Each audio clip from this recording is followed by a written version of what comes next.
Hello, I'm Stephanie Anderson, Director of the Hair Treatment Center inside Trinity Wigs of San Antonio, Texas.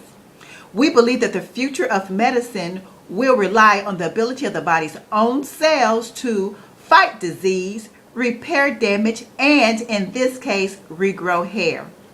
Internationally published results of hair growth studies have led to many new and exciting possibilities. But to better explain this new technology is one of the world's preeminent adult stem cell researchers and nutritional scientists, Dr. Paul Sandberg. Hi, I'm Dr. Paul Sandberg. I'm a co-founder of Natura Therapeutics, and I'm a distinguished professor at the University of South Florida. I've been studying regenerative medicine, a field of medicine of how we repair our body, for about 20 years. In studying this field, one thing we now know is that there is a specialized cell within our body called a stem cell that is really the unique repair mechanism for us as we age gracefully. When we think about stem cells in our body, they're all over. They mainly come from our bone marrow. That is the marrow within our whole skeletal system. But they travel in a highway throughout our body. They go through our blood system, they go to all the organs, they go to the brain and the skin. And we now know that they can remain there in a very quiescent, quiet phase for a while until they're needed when there's injury or when there's new cells needed because of just our aging process.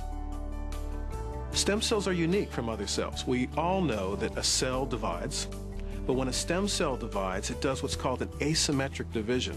That is, it makes one of itself and it makes one of something else. It actually differentiates, becomes some other type of cell.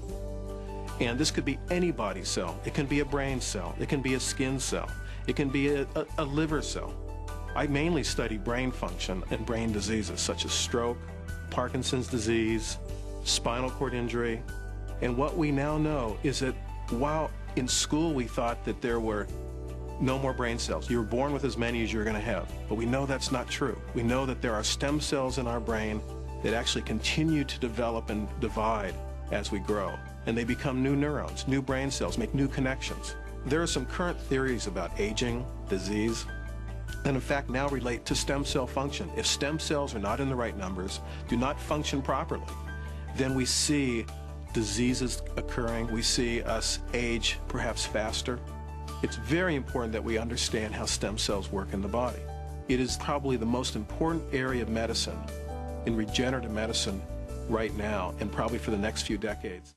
For some, the stress of everyday life can prove to be too much, actually causing their hair to fall out. In our 10 News Extra tonight, reporter Tammy Fields shows us that there's an experimental treatment here in the Bay Area that may help your hair grow back regardless of why it fell out.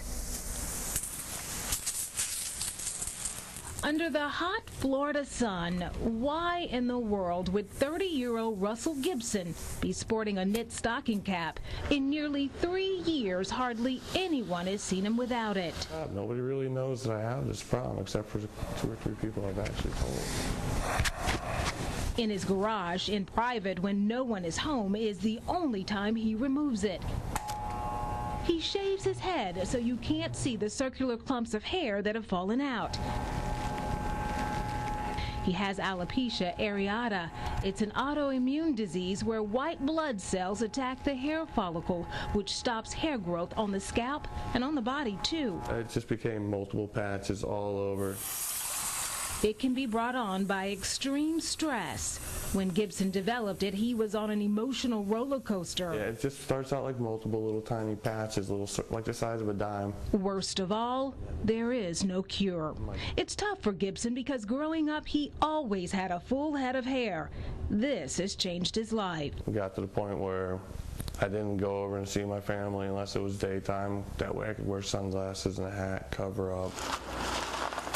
John Citino, the clinical director at the Hair and Scalp Laser Clinic, can relate. You know, I started losing my hair at an early age in 1969. We didn't have too many options back then. We had hair transplants and hair pieces or wigs. The hair transplants were very archaic and bloody and painful. But you can have you a seat right here, Russell. So Gibson opted for an experimental treatment using stem cells. So this treatment involves drawing the blood of the patient, their own blood. It's then separated, and it's called PRP, or platelet-rich plasma, which contains stem cells and growth factors. A laser is used to agitate the skin so the stem cells can migrate into the hair follicles. Are you doing okay with this rate? Those factors then are injected into the scalp in the affected area. Patients are expected to see results after about 3 months. Their results are going to be published in a study. Gibson is just hoping he finally can get his life back. That's what I'm known for. I'm just the goofball. So by August, I plan on taking all my hats and having a big bonfire and never wearing a hat again, to be honest. In Largo, Tammy Fields, 10 Connects.